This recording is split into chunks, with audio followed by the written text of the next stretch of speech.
మొత్తంగా ఏపీలో అధికార ప్రతిపక్షాల మధ్య ఫర్నిచర్ ఫైట్ నడుస్తోంది. జగన్ క్యాంప్ ఆఫీస్ సౌకర్యాల కోసం కోట్ల రూపాయలు ఖర్చు చేశారంటూ టీడీపీ ఏదైతే ఒక ఆరోపణ చేస్తోంది, దానికి సంబంధించి సీఎం పదవి పోయాక కూడా ఫర్నిచర్ రిటర్న్ ఇవ్వరా?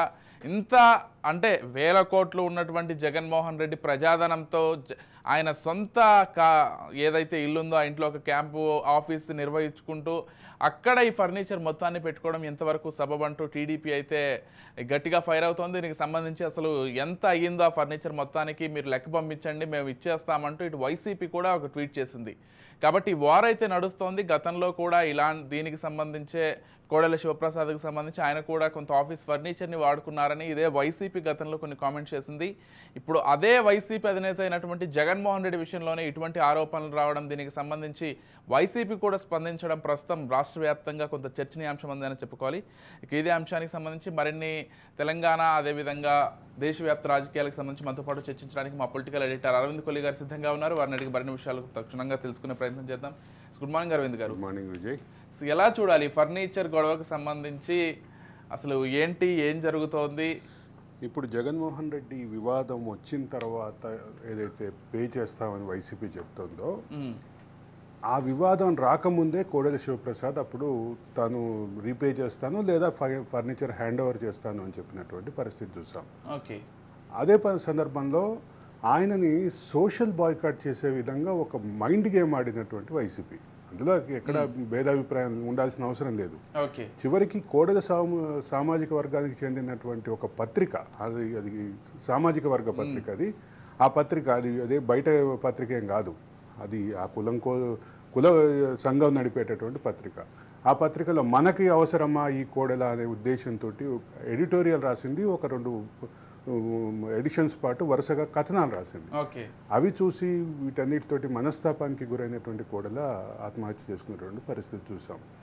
కోడెల మీద పడ్డటువంటి మచ్చకి సంబంధించినటువంటి విషయం, దీని బ్యాక్గ్రౌండ్లోకి వెళితే అసలు కోడెలకి సంబంధించినటువంటి ఫర్నిచర్ వివాదం ఏదైతే ఉందో, ఫర్నిచర్కి సంబంధించినటువంటి వివాదంలో ఆయనకు కొంత ఫర్నిచర్ ఉంది, అది వాడకుండానే పక్కన పెట్టారనే అంశం ఒక పక్కన ఉంటే, ఇంకో పక్క ఆయన కార్యాలయం కోసం వాడేటటువంటి ఫర్నిచర్ని శాసనసభ సచివాలయం నుంచి ఆర్డర్ ఇచ్చి తెప్పించారు, విదేశాల నుంచి తెప్పించారు అనేది ప్రధాన వివాదం.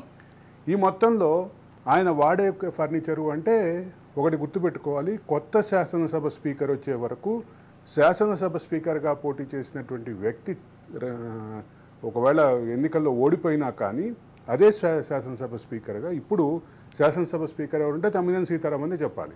ఎందుకంటే కొత్త శాసనసభకు ఒక ప్రత్యేకమైనటువంటి ఇది ఉంటుంది. అంటే శాసనసభ రద్దయినా శాసనసభ స్పీకర్ పదవి కాలం కొనసాగుతుంది.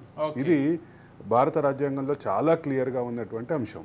దాంతోపాటు పార్లమెంటరీ ప్రాక్టీసెస్లో కూడా పార్లమెంటరీ ప్రాక్టీసెస్కి భగవద్గీతగా భావించే, ఖురాన్గా భావించే, బైబిల్గా భావించేటటువంటి కౌలన్ షక్దర్ పుస్తకంలో కూడా ప్రిసైడింగ్ ఆఫీసర్కి ఉన్నటువంటి అంటే సభ డిజాల్వ్ అయినా కానీ ప్రిసైడింగ్ ఆఫీసర్ పదవి కొనసాగుతుంది అనేటటువంటి అంశం ప్రాథమికమైన అంశం. ఇది నేను చెప్పినటువంటి రాజ్యాంగంలో ఉంది, అదే సందర్భంలో కౌలన్ షక్దర్ పుస్తకంలో ఉంది. ఈ మొత్తంలో చూస్తే ప్రిసైడింగ్ ఆఫీసర్ అనేవాళ్ళు కంటిన్యూ, ప్రిసైడింగ్ ఆఫీసర్గా ఉన్న ఆయన కొత్త ప్రిసైడింగ్ ఆఫీసర్ వచ్చారు, కొత్త స్పీకర్ వచ్చే వరకు పదవిలో కొనసాగుతున్నటువంటి పరిస్థితుల్లో కార్యాలయం అయితే కొనసాగుతుంది కదా. ఇటువంటి ప్రాథమికమైనటువంటి అంశం కూడా పరిగణలోకి తీసుకోకుండా గతంలో వైసీపీ చాలా ప్రచారం చేసింది. ఆ ప్రచారం ఏ మైండ్ గేమ్ ఏదైతే ఉందో అది ఎంత స్థాయికి వెళ్ళిందంటే, ఆయన అంటే ఆ కులానికి హీరోగా చెప్పినటువంటి పత్రికలు చివరికి ఇటువంటి వాడు మనకు అవసరమా అని వ్యాసాలు రాసేలాగా, సంపాదకీయాలు రాసేలాగా వెళ్ళింది. దీనికి సంబంధించి వివాదం గత వివాదం. ఇప్పుడు కొత్త వివాదం ఏంటంటే జగన్మోహన్ రెడ్డికి సంబంధించినటువంటి వివాదం. తాడేపల్లి ప్యాలెస్లో ఉన్నటువంటి మంచాల దగ్గర నుంచి అన్నీ కూడా ఫర్నిచర్తో సహా మొత్తం కూడా ప్రభుత్వ ఖాతాలో తెప్పించారు అనేది తెలుగుదేశం పార్టీ వాదన. దీనికి సంబంధించినటువంటి అంశంలో నిజంగానే ముఖ్యమంత్రి నివాసానికి సంబంధించినటువంటి నిజమైన ఫర్నిచర్ కూడా తెప్పించారా అనేటటువంటి అంశం ఒకసారి ప్రాథమికంగా తీసుకుంటే, అసలు చర్చ ఇప్పుడు మేము డబ్బులు ఇచ్చేస్తామని, కానీ ఈ ముఖ్యమంత్రి కార్యాలయం, ముఖ్యమంత్రి నివాసాల్లో సకల సౌకర్యాలు కల్పించే బాధ్యత ప్రోటోకాల్ డిపార్ట్మెంట్ది. అందులో అనుమానం లేదు. జిఏడి వాళ్ళు దాన్ని నిర్వహిస్తారు, దాన్ని ఎక్కడా వివాదం లేదు. అదే సందర్భంలో అంటే అయిపోగానే వెంటనే ఈ వివాదం ఎందుకు, మేము బిల్స్ ఇవ్వడానికి రెడీగా ఉన్నాం కదా, బిల్స్ ఇవ్వడానికి రెడీగా ఉన్నాం అని చెప్పి లేఖ సబ్మిట్ చేస్తున్నాం కదా అని చెప్పి నేను ఒక లేఖ రిలీజ్ చేశాను. ఈ మొత్తం వివాదంలో ఇది ఇట్లా ఉంటే ఇంకొక అంశం వస్తుంది. జగన్మోహన్ రెడ్డి ఇంటి ముందు వేసినటువంటి డబుల్ లేన్ రోడ్డు, ఆ డబుల్ లేన్ రోడ్డుని పూర్తిగా ప్రైవేటు ప్రాపర్టీగా, అది ప్రభుత్వం వేసినటువంటి రోడ్డు అయితే దాన్ని పూర్తిగా ప్రైవేటు ప్రాపర్టీగా మార్చారు అనేటటువంటిది వివాదం. ఈ ప్రైవేటు ప్రాపర్టీగా మార్చడానికి జగన్ ప్రైవేటు రక్షణ సిబ్బంది అక్కడ పూర్తిగా బారికేడ్లు కట్టేసి ఎవరిని లోపలికి వెళ్ళనివ్వట్లేదు, పూర్తిగా అడ్డంకులు పెట్టేసి ఎవరిని లోపలికి వెళ్ళనివ్వట్లేదు. ప్రభుత్వ ధనంతో వేసినటువంటి రోడ్డుని ఏంటి వ్యక్తిగత ముఖ్యమంత్రిగా ఉన్నప్పుడు ఆయన ముఖ్యమంత్రి బాధ్యతల నిర్వహణలో భాగంగా, సెక్యూరిటీ నిర్వహణలో భాగంగా మిగతా కారణాల రీత్యా ఈ రకమైనటువంటి సౌలభ్యం ఉంటుంది. ఇదే రకమైనటువంటి వివాదం తెలంగాణలో కూడా ఉంది. యాక్చువల్గా ఎర్రవల్లి ఫామ్ హౌస్ కోసం నిర్మించినటువంటి ప్రత్యేక రోడ్డుని కేసీఆర్ ప్రైవేట్ ప్రాపర్టీగా మార్చుకున్నారు. ప్రైవేట్ అంటే ఒక అడ్డంకుల్ని పెట్టేసి అక్కడి నుంచి లోపలికి ఎవరిని వెళ్ళనివ్వట్లేదు అనేది ప్రధాన వివాదం. ఇప్పుడు ఆంధ్రప్రదేశ్లో ఆ వివాదం మొదలైంది కాబట్టి తెలంగాణలో కూడా ఈ వివాదం కూడా 2-3 రోజుల్లో తెర మీదకి వచ్చేటువంటి అవకాశం ఖచ్చితంగా ఉంది. ఇక్కడ ఒకటి కీలకంగా గమనించాల్సింది ఏంటంటే ప్రభుత్వ ధనాన్ని వినియోగించుకునేటటువంటి క్రమం. నాకు ఒక చిన్న ఉదాహరణ గుర్తొస్తుంది. ఎన్టీ రామారావు ముఖ్యమంత్రిగా ఉన్నప్పుడు ఆయన ముందు రూమ్లో ఉండే సోఫాలు ఆయన ముఖ్యమంత్రిగా అయిపోయిన తర్వాత ఒక 20-25 రోజుల తర్వాత కనిపించలేదు. కనిపించినప్పుడు ఎందుకు ఏమైంది అని ఆరాధిస్తే అప్పుడు ఆయనకు అత్యంత సన్నిహితంగా ఉండేటటువంటి వ్యక్తి చెప్పింది ఏంటంటే ఇది ప్రభుత్వ ప్రోటోకాల్ డిపార్ట్మెంట్ వాళ్ళు తెచ్చారు, ప్రభుత్వ ప్రోటోకాల్ డిపార్ట్మెంట్కి వెంటనే ఇచ్చేయాలి, రిటర్న్ ఇచ్చేయాలి అని చెప్పి ఎన్టీఆర్ ఆదేశించారు. ఆ మేరకు మేము ఇచ్చేసాము. దాన్ని పంపించడానికి కూడా వాహనం రాకపోతే మేమే వాహనాన్ని బుక్ చేసి మరీ పంపించాము అని చెప్పేటటువంటి పరిస్థితి. అంటే అప్పుడు చంద్రబాబు సీఎం అయిన 20 రోజులకే ఆయన తను ఇంట్లో ఉన్నటువంటి ప్రభుత్వ ఫర్నిచర్ని హ్యాండ్ ఓవర్ చేశారు. ఇటువంటి పరిస్థితి ఇంకా కొంతమంది విషయంలో కూడా చూసాం. ముఖ్యంగా మరొక ముఖ్యమైనటువంటి నాయకుడి గురించి చెప్పాలి, రోషయ్య గారికి సంబంధించినటువంటి వివాదం అప్పట్లో విస్తృతంగా పత్రికల్లో కూడా వచ్చింది.